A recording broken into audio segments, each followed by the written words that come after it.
This is TOEFL IBT speaking test, and this test evaluates your ability to communicate in English in an academic setting. It consists of 4 tasks. Task 1, express an opinion on a familiar topic.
Listening passage, conversation. Student 1 agrees, says the policy makes a lot of sense. She points out that most classes already allow digital devices, and reading digitally is more convenient for many students. She also thinks people waste too much paper when printing articles they barely read. She supports the idea of students being more conscious of their environmental impact. Student 2 disagrees, argues that printed materials help him focus better and reduce eye strain. He adds that not every student owns a tablet or laptop. Also, he thinks it's frustrating to have to bring paper to the library or pay extra just to study the way he prefers. He believes the university should support all learning styles.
Listening passage, lecture. The professor elaborates on the effect with 2 real-life examples. Music example. She describes how radio stations often play the same songs repeatedly. While listeners may not like a song the first time they hear it, over time they grow to enjoy it simply because it becomes familiar. This is why new music is often promoted with heavy airplay, brand recognition. She explains that consumers tend to trust products and companies they've seen frequently in commercials, even if they've never used the product before. Just recognizing a brand makes people more likely to choose it over an unfamiliar alternative, especially in situations where they're unsure.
Task 4. Integrated Speaking, Academic Lecture, Listening Passage, Lecture. The professor discusses how certain animals adjust their behavior seasonally to survive changing environmental conditions. She emphasizes that these behaviors are not random but are triggered by consistent natural cues like temperature drops and decreasing daylight. Example 1. Squirrels. In early autumn, squirrels instinctively begin storing food like nuts and seeds. This happens even if the weather hasn't changed drastically yet. It's triggered by subtle shifts in daylight hours. This preparation ensures they have enough to eat during the winter when resources are scarce. Example 2. Arctic terns. These migratory birds travel from the Arctic to the Antarctic every year, covering thousands of miles. They begin this journey as soon as the temperatures begin to fall and daylight shortens in their breeding grounds. The professor explains that this type of migration is vital for survival because their food sources, such as fish, become less available in colder regions. The professor concludes by saying that these adaptations are key to the survival of many species and have developed over thousands of years through evolution.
I personally prefer to plan every detail of my day in advance because it gives me structure and helps me stay on top of everything I need to do.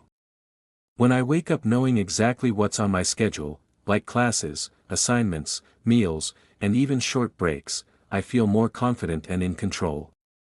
For example, if I know I have a test in 2 days, I'll block out time each day for review, which reduces my stress and helps me perform better. Planning also keeps me from wasting time deciding what to do next or getting distracted by unimportant things.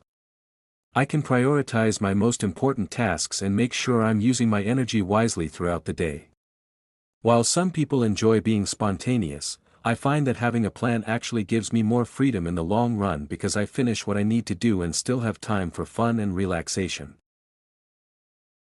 In the conversation, the two students share different opinions about the university's new printing policy, which limits the number of free pages students can print each semester. The first student supports the policy, saying it will help reduce paper waste and encourage students to be more mindful about what they print. They also mention that many assignments can be submitted online now, so there's less need for printing. On the other hand, the second student disagrees with the policy. They feel that it's unfair, especially for students in majors that require a lot of printed materials, like architecture or literature. This student worries that the policy will force some students to spend extra money on printing. Personally, I agree with the second student. While the goal of reducing waste is important, the policy might negatively impact students who truly need to print more for their coursework. A better solution could be offering flexible printing limits based on students' majors or needs.